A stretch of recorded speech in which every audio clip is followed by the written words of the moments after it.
Time for some kitchen table astronomy with Hampshire College astronomer Dr. Salman Hameed, Mr. Universe, at your Amherst kitchen table. We've got a bunch of topics to get to today. We'll start with a place we often start. Even last week, we spent the whole show talking about Dune. We're going back to the movies because the Oscars was last night. What was your take on the Oscars? Loved it. I mean, by the way, we were one of those people who didn't realize that they were starting an hour early. And not just because of daylight savings time, just because of television. And so we were looking for the red carpet. So we did miss that. But we were like, oh, it's starting.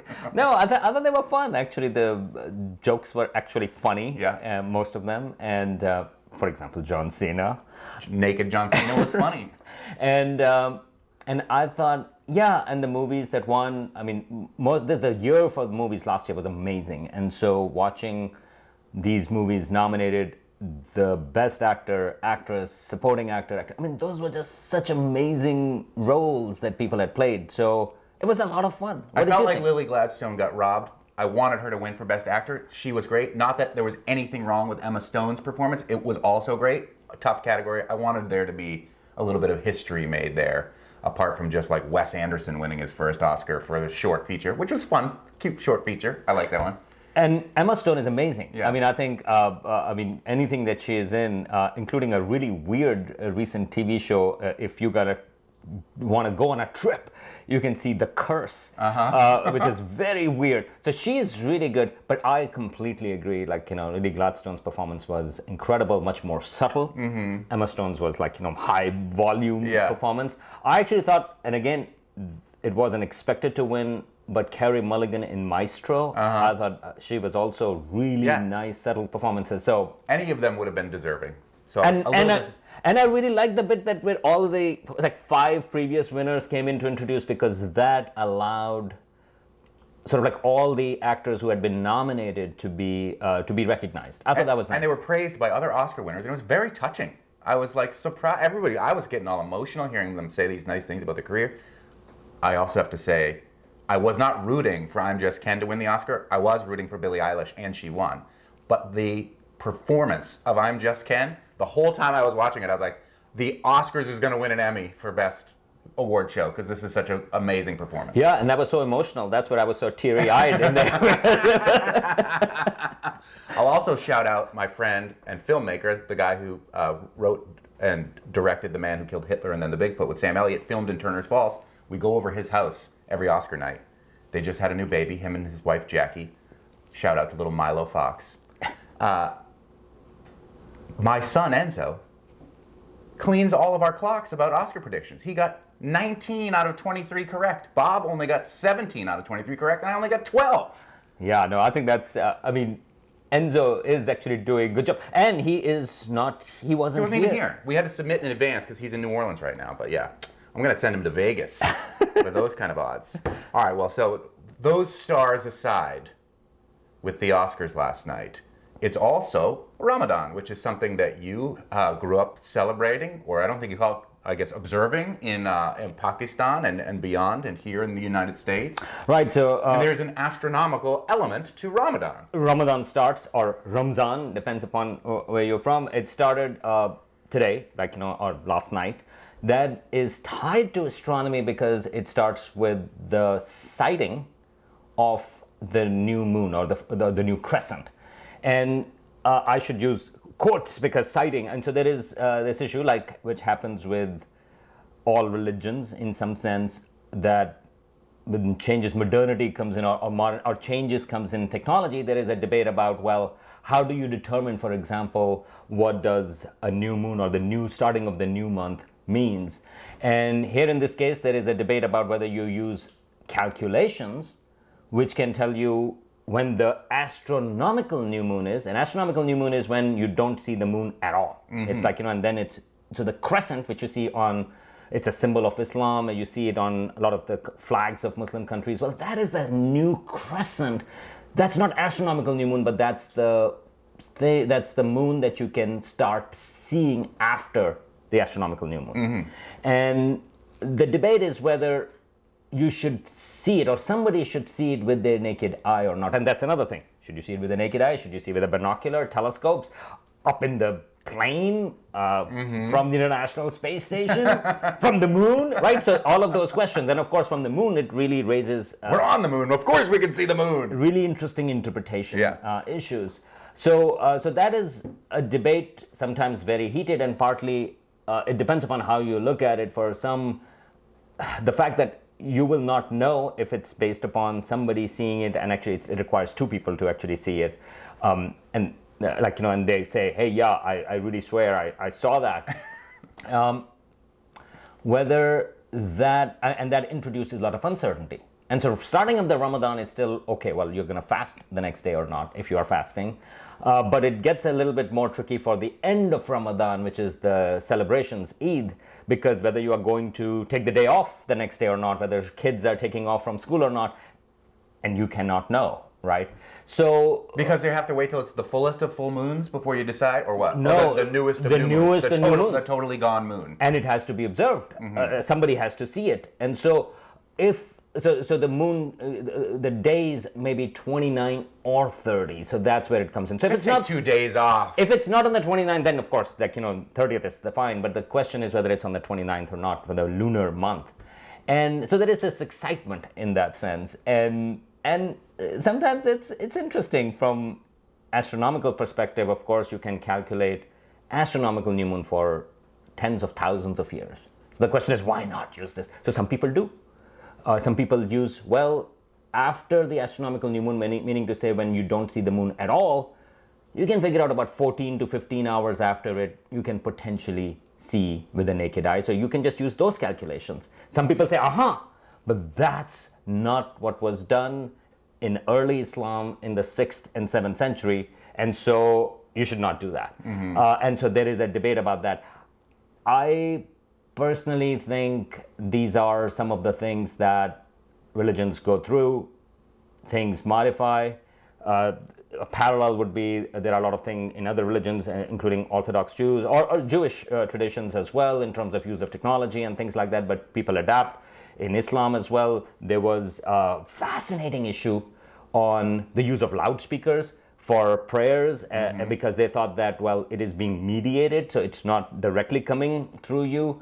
But after a while, it gets actually normalized. Yeah. Nobody warned me about the loudspeakers the first time I was in Calcutta, and I was woken up from a nap while the call to prayer was blasting through the city. I was like, what on earth is that? So this is just one of those things which I also think that in 10, 15, maybe 30 years, this is also going to get resolved, because the calculations make a lot of sense.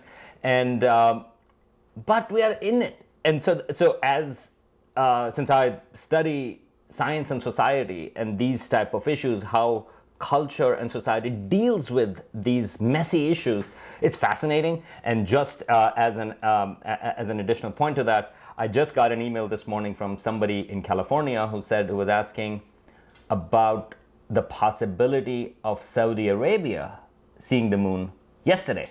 So in Saudi Arabia, Ramadan is also starting today, and the question was, but the moon, could they have possibly seen it? And the answer is no. Because of science and calculations. Yeah, because the moon was too young to have been seen by anybody in Saudi Arabia, and but they were trying to get an early jump on Ramadan. Yeah, so that also happens, especially. That's what happens. Before you know it, there'll be Ramadan decorations right after Halloween. And so that actually does take place sometimes, and so the moon. But does it matter? I mean, so that's another thing. I mean, from scientifically, you go like, wow, it doesn't make sense. But on the other hand, this uncertainty, sometimes there is a beauty to it, because in this world where everything is so mechanized, so everything is determined so much by very specific times, it is kind of nice sometimes to have this uncertainty. It's like, I've stopped using sometimes you're going to have the address, you're going somewhere for driving, and you go like, you're not going to use those directions that tell you. You're just going to figure it out. And is it messy? Sure. Do people in the car get mad? Sure. But I think, sometimes it's nice. But at the same time, I should mention that, of course, conditions in Gaza, those are beyond horrific. And Ramadan is also part of their thing as well over there. And the Oscars, if we can connect the two together, there wasn't much mention of political speeches in that sense. It was about Mariupol for Ukraine, and I was actually really glad to see the director Jonathan Glazer, who won for sound, and he also won, I think, one other award. Foreign film, maybe? Foreign film, I think, for Zone of Interest. And he made actually a speech. Zone of Interest is about, it's a really interesting film because it's set in a place right next to, or a house that is right next to Auschwitz. And it's about how people can go through, how easy, let's put it this way, how easy it is to go through when you actually know what is happening right next to you. And I think in a globalized world, in some ways, a similar thing is happening, that we actually do know the kind of hunger, the kind of killings, the kind of stuff that people are going through in Gaza, but yet we are also going through our lives. And I'm not excluding myself from that, because I'm also part of that. Yeah, I mean, we watch the Oscar and so on and so forth. Nevertheless, so that movie just gives you a sense of how it might be possible at the time of the Holocaust. And I think the parallel is, which Jonathan Glazer actually mentioned, and how it might be possible today. And so Ramadan is in Gaza as well. I should also give out a shout out to, I live in Amherst, and so Amherst Town Council passed the ceasefire resolution, and we were there to support it as well before that. And yeah, I mean, call for ceasefire should not be controversial, and yet sometimes it is. And so it's just a reminder, and in some sense, spirituality or religion in that sense, I mean, it gives you something to hold on to, and I think that's in a positive sense, but that's what's going on over there. So while we think about all of these other things, I just wanted to mention Ramadan in Gaza as well.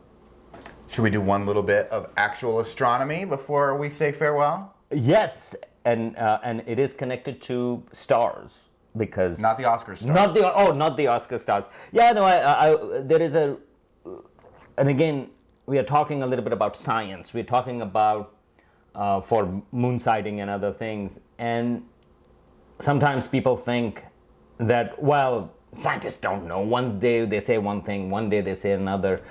But I actually find joy in those stories that may not appear to be that exciting, but look at the way science has progressed, and the way our predictions go, and the way scientists are careful in making claims. And all of that comes together about a supernova. So that happened in 1987. Meaning we witnessed it in 1987, but it happened millions of years before that. No, Really? This was actually pretty close to us. This was the closest supernova that humans had observed with the naked eye. The one before that was in 1604. I think that was Johannes Kepler could see it with the naked eye, but telescopes had not been invented. A few years later, there were telescopes, very rudimentary ones, but a few years later. So this was the closest supernova that humans saw. It was in a large Magellanic Cloud, so you can see it from the southern hemisphere, about 160,000 light years away. So 160,000 years ago. That is correct. That is correct. And I distinctly remember, because this was my height of sort of when I was really interested. I was in high school, and so I remember that because it was such a big deal.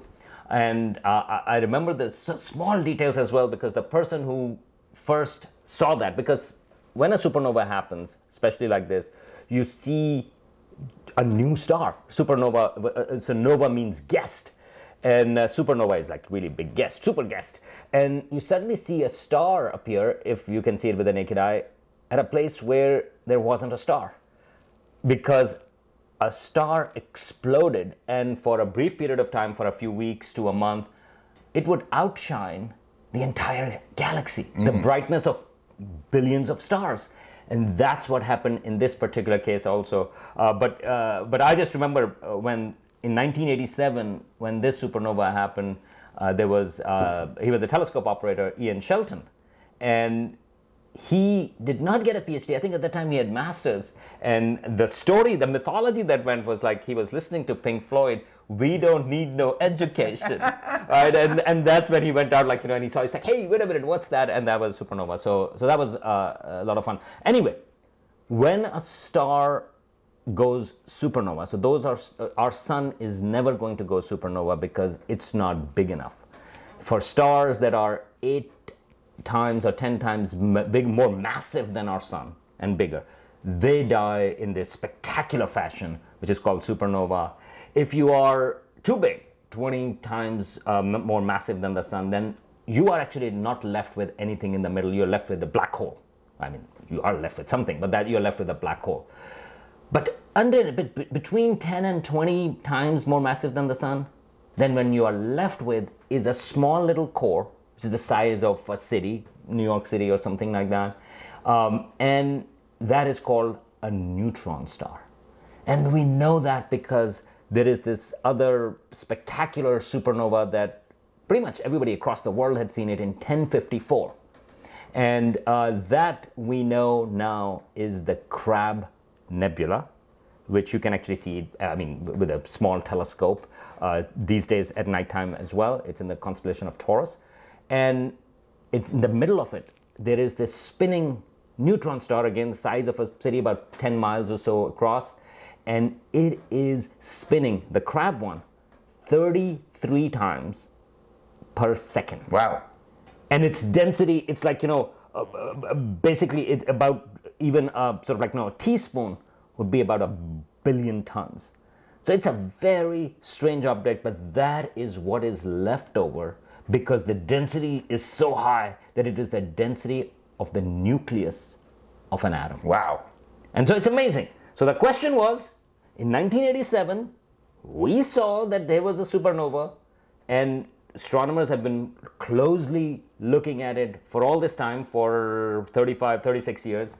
And the question was, in fact, if I remember correctly, it happened in February, on February 26th or so. So pretty close to we should have celebrated, we should have an anniversary of that. The question was, there should be a neutron star in the middle, or there should be this spinning thing which is called a pulsar. Where is it?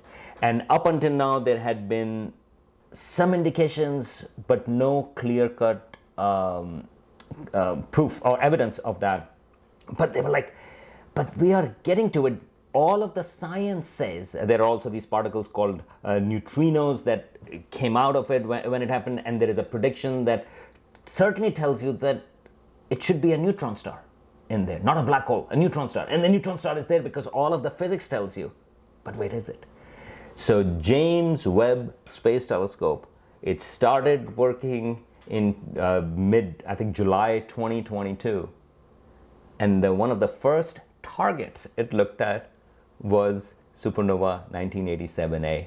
And now some of the results have come out which suggest that there are these detections of elements called argon, for example, so it's ionized argon, meaning to say some of its electrons have been stripped out, and some sulfur, where also some of the electrons have been stripped out. But the amount of stripped electrons and the amount of argon and the amount of stripped electrons and the amount of sulfur, it matches perfectly with the presence of a neutron star. But they still can't see it with James Webb? Not yet. And so this is so we are seeing, so this is what I wanted to say, hey, it looks pretty boring, but look at how systematically it's going, and there have been hints before as well, but scientists don't say it's my theory, it's definitely true. No, so we still cannot see it. And another thing I should mention is that oftentimes people talk about the scales in astronomy goes in billions of years or millions of years, and things don't change. But look, here we are talking about something that happened 35 years ago, and I should mention, I could have impressed you, but I cheated. I looked at it, that the Academy Award for Best Film in 1987 was Platoon. So we can actually see, so it wasn't that far back, and already how much has changed. And as the gases, basically the star exploded and the gases are still expanding, This is what you see in Crab Nebula as well, that happened in 1054. Gases are still around, but they have been expanding pretty fast, like 0.5% the speed of light or something like that. And so as they expand, you can still, so changes keep on happening. So Crab happened about 1,000 years ago, 900 years ago. Here, supernova 1987A, we are witnessing those changes happen on the scale of years, and initially on the scale of days, now on the scale of years and decades.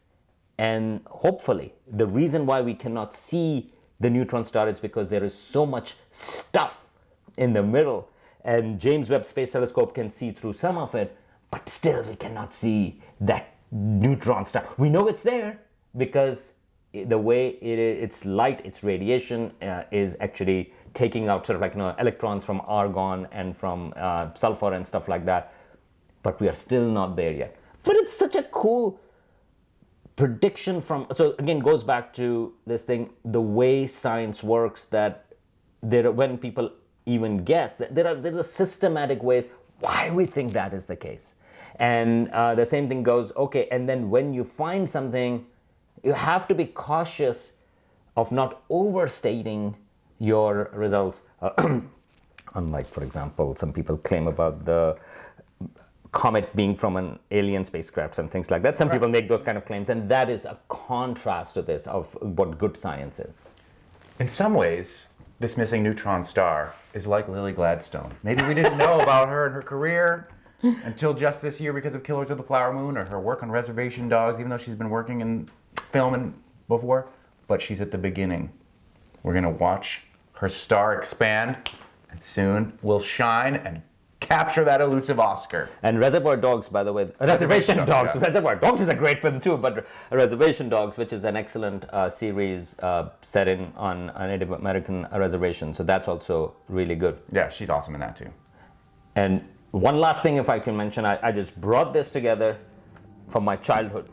This was something. So here is I'm holding. You made? Well, so this was 1989, and this is a sort of like a printed copy of a symposium we did in Pakistan about supernova 1987A. Wow! And I had started an astronomy society over there, and we had sort of like talks about what happened at the supernova, partly because it was unexpected, the kind of star, this is just again an aside, it's going longer, but the star that exploded was a blue supergiant, which was unexpected because at that time people used to think that only red supergiants go. So there were a lot of interesting science at that time, unexpected things that happening. So 2 years after 1987, so in 1989, in Pakistan, we actually organized a seminar on what we know about supernovae in general, what do we know about supernova 1987A,